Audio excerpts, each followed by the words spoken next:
Bonjour et bienvenue dans cette vidéo au cours de laquelle nous allons nous intéresser aux actions mécaniques et à leurs effets.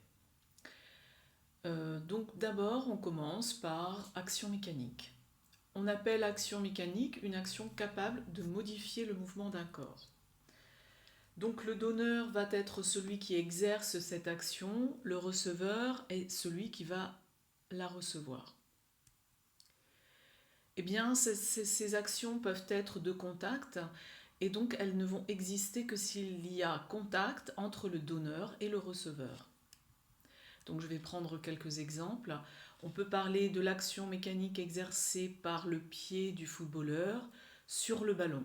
Cette action n'existe que lorsqu'il y a contact entre les deux. De la même façon, je vais parler de l'action exercée par la corde sur le skieur nautique. Eh bien, si le skieur ne tient pas dans sa main la corde, l'action n'existe pas. Ensuite, imaginons par exemple l'action exercée, même si cela ne se voit pas ici, vous allez comprimer un ressort, vous ne comprimez le ressort qu'à partir du moment où vous exercez une action sur lui. Elles sont aussi à distance, elles s'exercent alors sans aucun contact entre le donneur et le receveur. Je vais prendre quelques exemples. Prenons l'exemple, mais c'est vrai également pour la personne qui est en bas. Donc la personne qui est en extension ici, qui est en hauteur, eh bien, subit de la part de la Terre une action mécanique qui a tendance donc à la faire redescendre. Mais il n'y a pas besoin d'avoir de contact entre la Terre et la personne pour que celle-ci s'exerce. De la même façon, vous avez ici l'action mécanique exercée par l'aimant sur la bille. D'accord? C'est une action qui s'exerce à distance puisqu'il n'y a pas besoin d'avoir de contact entre l'aimant et la bille pour que celle-ci s'exerce. Alors maintenant,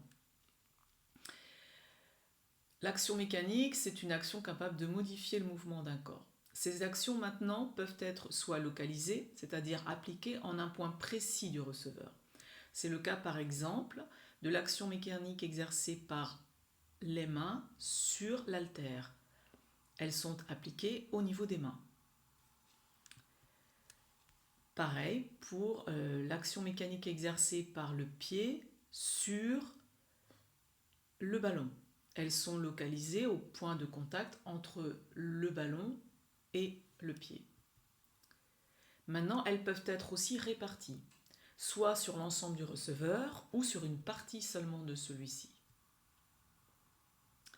Vous avez ici donc l'action mécanique exercée par le vent sur la voile, qui s'exerce sur l'ensemble de la voile. Maintenant, par simplification, on va la considérer comme répartie au centre d'inertie. Donc on va s'intéresser maintenant à leurs effets. Une action mécanique peut modifier la trajectoire d'un solide. C'est le cas par exemple de l'exemple qui a été pris ici. Elle serait allée vraisemblablement donc en ligne droite. L'action de l'aimant fait que sa trajectoire est modifiée. Ensuite, on peut modifier sa vitesse. Prenons l'exemple du skieur nautique. Donc l'action de la corde et des différentes autres actions fait que effectivement la vitesse, le skieur nautique va modifier sa vitesse. Ensuite, mettre en mouvement le solide. C'était déjà le cas dans l'exemple précédent. Eh bien, effectivement, là, imaginons, le ballon est arrivé sur le sol. L'action mécanique exercée par le pied sur le ballon va faire que on va mettre en mouvement ce ballon initialement arrêté. Déformer, c'est le cas par exemple. L'action mécanique exercée par le vent sur la voile fait que l'on déforme cette voile. Donc pour étudier le mouvement d'un objet, il est nécessaire de faire l'inventaire des actions entre le système et les objets qui agissent sur lui. Eh bien, on va utiliser pour ce faire un diagramme objet-action. Le système étudié est représenté dans une case centrale. Les autres objets qui agissent sur lui dans des cases autour de la case centrale. Je vais prendre l'exemple qui est ici, c'est-à-dire je vais prendre comme système étudié la balle.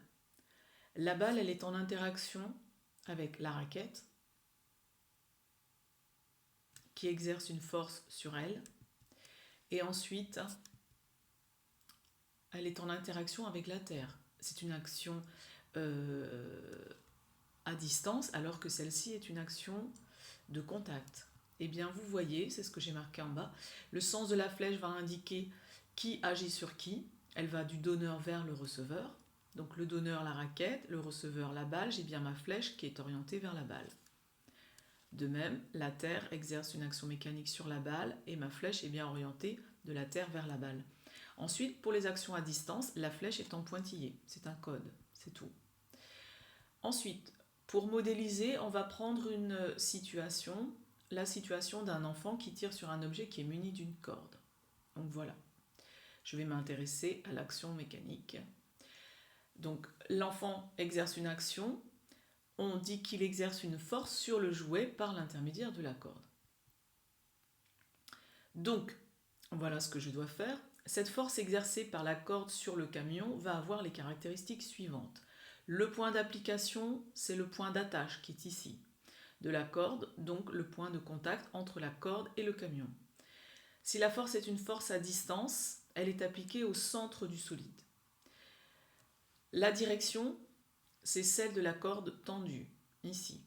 Le sens, c'est du point d'attache vers l'enfant. C'est effectivement aussi dans le sens du déplacement. Elle a une valeur ou une intensité qui est exprimée en newton, de symbole grand N. Alors, maintenant je reprends le même exemple et je vais supposer... Non, c'est pas ça. À cette force, en fait, on va associer un vecteur force qui est noté grand F, représenté par un segment fléché, dont les caractéristiques, direction, sens, point d'application et valeur, sont ceux de la force évoquée précédemment. La longueur du vecteur F est proportionnelle à la valeur de la force selon une échelle qui reste à préciser. Donc je vais prendre l'exemple, je prends l'application, la valeur de ma force 30 newtons, je prends comme échelle 1 cm correspond à 5 newtons, donc le vecteur force va mesurer 6 cm. Le voici représenté. Enfin, une dernière force, une force connue de tous, le poids P, qui est une force très importante. La Terre exerce sur tous les objets effectivement situés en son voisinage une force à distance qui est appelée le poids de l'objet, qui est noté P. Les caractéristiques du poids que vous aurez à connaître.